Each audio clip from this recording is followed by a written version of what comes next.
Hello everybody, welcome back to another video, or welcome back to part 5 of my mini series on how to customize a Leopard Appaloosa.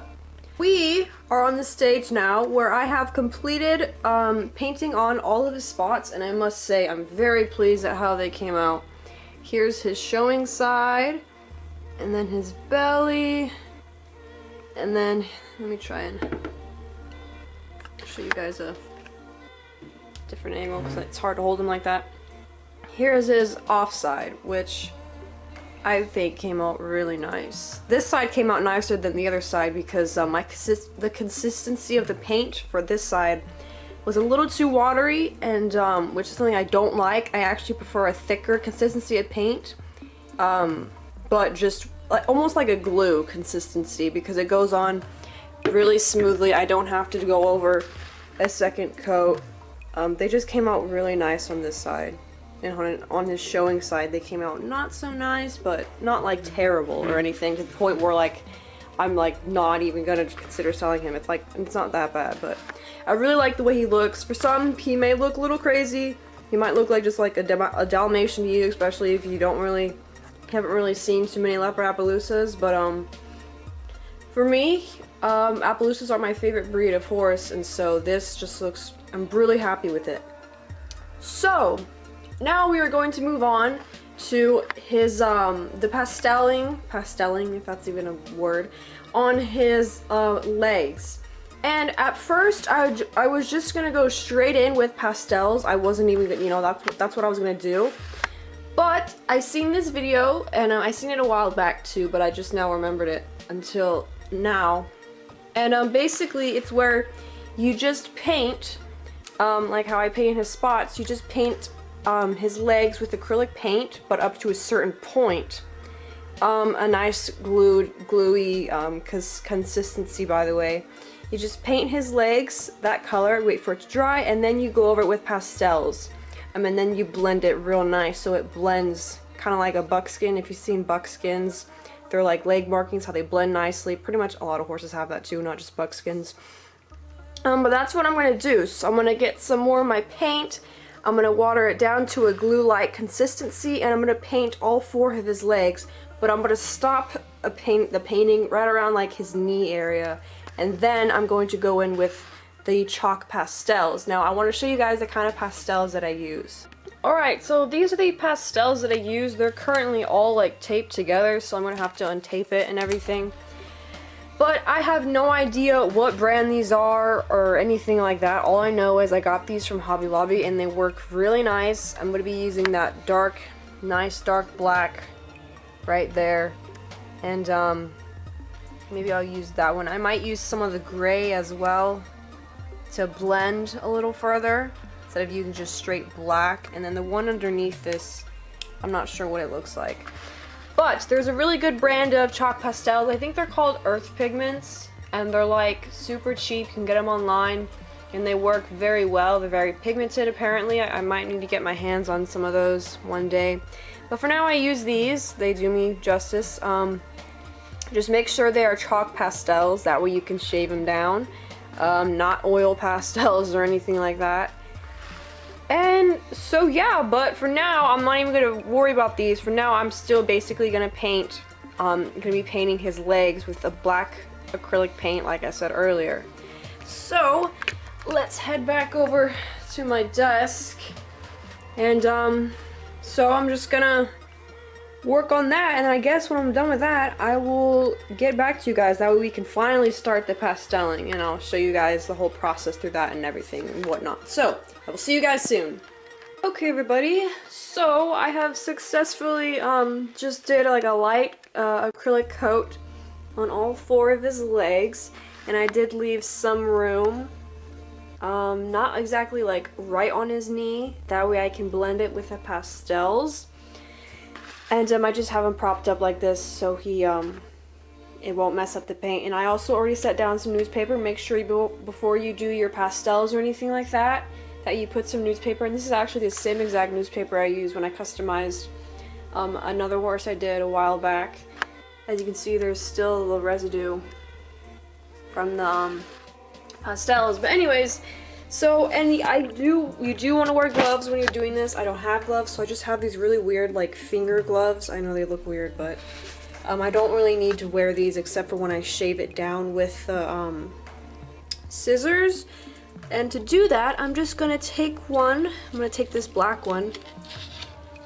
I'm gonna grab it, and then I have this little like small little dish that I use to shave it in. You can just use a paper plate, but I use this. And literally, you just take your scissors, open them up, and you can see it's already getting like all over me. You take your scissors, you open them up like this, and then you just grab the piece of chalk and you just shave it. And I'll set you guys down. I'll set the camera down so I can show you guys exactly how to do that. Alright, so I literally just take it, and then I just get the corner piece or whatever, and I just, there we go, and I just shave it off. That way I can get the pastels. And make sure when you're doing this that you don't have any ceiling fans on, the air is not on, because this stuff gets everywhere. And I truly mean everywhere. A while back when I was customizing at my own house, I was working here at my desk and I had this little black bookshelf like on the opposite side of my room, and it got the black shavings on it somehow. Like I wiped my finger across the top of the desk or the shelf, and the black shavings came off with it. So just be in mind of that this stuff really does get everywhere.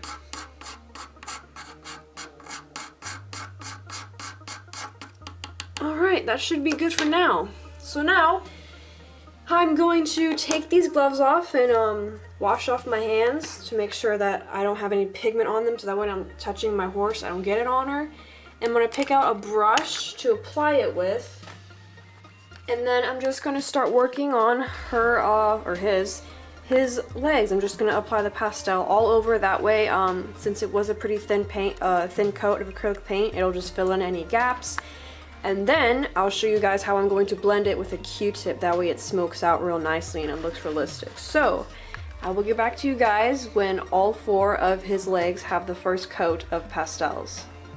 Alright, so I have finished the first layer of pastels, and you honestly can't really see a difference, except that they look just a little more matte. But he is looking pretty good. So now is the time to spray the horse with some matte spray, and this is the one I use. I highly recommend this one. You can get it at Hobby Lobby. It works really good. So I'm just gonna go outside, do a light coat of this, wait like maybe 10-15 minutes, and then do the second coat of pastels, and then I will begin to blend them together right here. So I'm gonna spray him and I'll be right back, and make sure to do it outside as well. Okay, so I just got done spraying him, and it's really cold outside, so I was kind of, freezing out there. Now he has his first layer of the matte finishing spray. So now I'm going to go ahead and go in with one more layer of the chalk pastels, and it's really going to come out more pigmented this time, because now the pastels are going to have something to stick to rather than just the acrylic paint we did before. After each layer you do pastels, you always want to spray your model with, I guess, setting spray, really. Hi, Mental! That way it has something to stick onto, and you're not just, like, doing the same thing over and over again without getting any results. That way you can build up the color, more better. So yeah, I'm gonna do the last layer of pastels, and then I'm gonna grab a Q-tip and start to blend, like I said before. So I will see you guys soon. Okay, so I actually decided to just do his legs with acrylic paint because the pastels weren't really blending out the way I wanted it to. So I just did his legs with simple acrylic paint, but I did use pastels to go over it, and it's all sealed. And I also added some more spots on him. I added some around his groin area, some more on his belly, on his legs, and I did some more on his face and his ears. And so I did that, and then I painted his tail, just a simple black tail, and I also painted his mane, which I really like how it came out. You can see that. And then I painted his forelock, which is just all black. And then I decided to just paint his muzzle as well. I was going to do it pastels, but like I said, it wasn't blending out too well, so I just decided to do it with paint. And so it's all complete as of right now. It's I don't need to do any more coats. All the paint that I used for his legs, his tail, his mane, his mouth, it was all the glue, liquid glue-like consistency, in case anybody was wondering. Same with his spots. And so now he is pretty much almost done. I really like the way his mouth came out. I think it looks so cute. But anyways, now I'm going to be doing his eyes, which I'm really excited about. Then once his eyes are done, I'm going to do some little ear detailing. And then I'm going to do some shading around his groin. I'm going to do some light pink shading down there. And then lastly, but certainly not least, I will do his hooves. So he's almost done. Thank you so much for watching another part of this How to Paint a Leopard Appaloosa tutorial. I cannot remember what part this is. I think this is part 5, and if it is part 5, then stay tuned for part 6, where we will be painting his eyes, which I'm really excited about. And yeah, so thanks again for watching. Make sure to comment, rate, and subscribe. Don't forget to comment down below any of your thoughts, questions, or concerns. Don't forget to stay gold. Have a good rest of your day. And yeah, I will see you all in part 6.